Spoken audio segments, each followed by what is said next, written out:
Well, I've been a journalist for about 25 years, and I was educated to lie, to betray, and not to tell the truth to the public.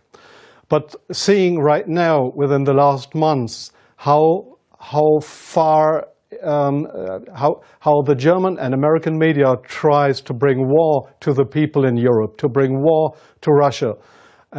This is a point of no return, and I'm going to stand up and say it is not right what I have done in the past, to manipulate people, to make propaganda against Russia, and it is not right what my colleagues do and have done in the past, because they are bribed to betray the people, not only in Germany, all over Europe. The reason writing this book was that I am very fearful of a new war in Europe, and I don't like to have this situation again, because war is never coming from itself. There is always people behind it to push for war. And this is not only politicians, this is journalists too.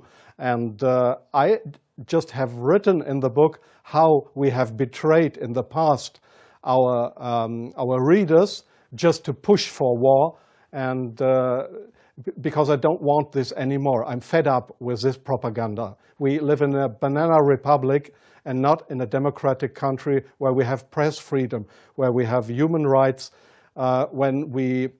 If you see the German media, especially my colleagues who day by day write against the Russians, who are in transatlantic organizations and who are supported by the United States to do so, well, people like me, I became an honorary citizen of the state of Oklahoma in the United States. Just why? Just because I write pro-American. I wrote pro-American. I was supported by the Central Intelligence Agency, by the CIA. Why? Because I should be pro-American. I'm fed up with it. I don't want to do it anymore. And so I've just written a book not to earn money. No, it will cause a lot of trouble for me, just to give the people in this country, in Germany, in Europe, and all over the world, just to give them a glimpse of a view what goes up behind the closed doors. Yes, there is many examples for that. If we go just back to history, if you go into the year 1988, if you go to your archives, you will find in March 1988 that there was in Iraq, the Kurdish people have been gassed with poisoned gas. That is known all over the world. But in July 1988, they sent me to a town called Zubeidat, that is on the Iraqi-Iranian border. There was war. It was war between the Iranians and the Iraqis, and I was sent there to photograph how the Iranians have been gassed with poisoned gas, with German poisoned gas.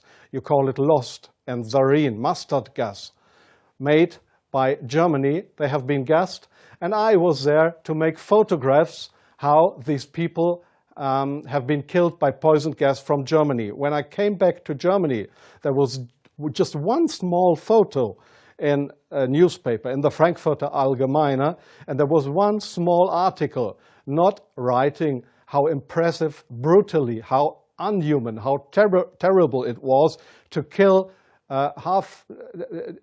decades after the end of the Second World War, people with German poisoned gas. So this was a situation I feel misused for having been there, and just to give a documentary what has been done, but not being allowed to cry out to the world what we have done behind closed doors. Up to today, it's not well known in the public that with German public gas, there have been hundreds or thousands of people gassed in this city of Zubeidat. Now, you ask, what have I done for intelligence agencies? So, please see, most of the journalists you see in foreign countries, they claim to be journalists, and they might be journalists, European or American journalists, but many of them, like me in the past, are so-called non-official cover. That's what the Americans call that. I have been a non-official cover. Non-official cover means what? It means you too work for an intelligence agency. You help them if they want you to help them, but they will never,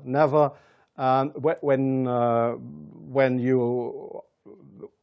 you are locked, or when they find out that you are not only a journalist but a spy too, they will never say, "Oh, this was one of our guys." They will not know you. That means non-official cover. So I have helped them in several situations, and I feel ashamed for that too now. Like I feel ashamed that I have worked for a very recommended newspaper like the Frankfurter Allgemeine, because I was bribed by billionaires, I was bribed by the Americans not to report exactly the truth, but I just imagined in my car while I was driving to this interview, I just tried to work out in my brain what would have happened if I would have written a pro-Russian article in the Frankfurter Allgemeine. Well, I don't know what would have happened, but we were all educated to write pro-European, pro-American, but please, not pro-Russian. So I'm very sorry for that, but this is not what I understand for democracy and for press freedom. I'm very sorry for that. Well, yes, I understand your question very well. Germany is still a kind of a colony of the United States. You see that in many points, like the majority of the Germans don't want to have nukes in our country, but we still have American nukes. So we are still a kind of a colony of the Americans. And being a colony, it is very easy to approach young journalists through what is very important here is transatlantic organizations. All journalists from really respected and recommended big German newspapers, magazines, radio stations, TV stations, they are all members or guests of those big transatlantic organizations. And there, in these transatlantic organizations, you are approached to be pro-American, and there is nobody coming to you and saying, well, we are the Central Intelligence Agency, would you like to work for us? No, this is not the case how it happens. What they do, these transatlantic organizations, is they invite you for seeing the United States. They pay for that, they pay all your expenses and everything. So you are bribed, you get more and more corrupt, because they make you good contacts. You won't know that those good contacts are, let's say, non-official covers, or officially people working for Central Intelligence Agency or other American agencies. So you make friends. You think they are friends, and you cooperate with them. They ask you, well, could you do me this favor? Could you do me that favor? And so your brain more and more is brainwashed through these guys. And your question was, is this only the case with German journalists? No, I think it is especially the case with British journalists, because they have a much closer relationship. It is especially the case with Israelis, of course with French journalists for a part, not that big as with German or with British journalists. It is the case for Australian journalists, for journalists from New Zealand, from Taiwan, well, there is many countries in the Arab world, like Jordan, for example, like Oman, the Sultanate of Oman. There is many countries where this happens, where you find people to claim they are respected journalists, but if you look behind them, you'll find they are puppets on a string of the Central Intelligence Agency. I'm sorry in interrupting you. I'll give you one example. Sometimes the intelligence agencies, they come to your office and want you to write an article. I give you an example not from strange other journalists, from me myself. I've just forgotten the year. I just remember that the German Foreign Intelligence, Bundesnachrichtendienst, it is just a sister organization of the Central Intelligence Agency. It was founded by the American Intelligence Agency. So one day the BND, this German Foreign Intelligence Agency, came to my office at the Frankfurter Allgemeine in Frankfurt. And they wanted me to write an article about Libya and about Colonel Muammar Gaddafi. I had absolutely no secret informations regarding Colonel Muammar Gaddafi and Libya. But they gave me all these secret informations, and they just wanted me to write, to sign the article with my name.